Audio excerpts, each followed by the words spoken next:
2023 in Newport News, Virginia, a 6 years old, shot his teacher, and the teacher actually has a permanent bullet in her body. They couldn't remove the bullet safely, so she actually has a bullet in her body and will for the rest of her life. It's caused major health effects, not to mention all the trauma for the other students involved. And that teacher just received a $10 million settlement in a lawsuit against the assistant principal who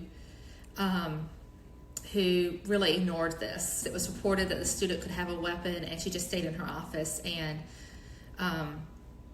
did not come and search the student. One thing that's missing when talking about these situations is that, generally speaking, especially in larger school districts where there are a lot of policies, only administration can handle these type of things. They're the only ones that can search students. And it's also really hard for teachers to teach a class of 25, 30 students when this is going on. So administration did not take this seriously, and then she was shot. And that has really led to a lot of uproar in the media, and rightly so, because that was totally preventable. It shouldn't have happened. And it shows how we don't trust teachers. We don't believe teachers, and how teachers' lives are really considered expendable. And the child rights are always considered above the teachers, even though that child could have shot a classmate, and that would have been incredibly tragic also. But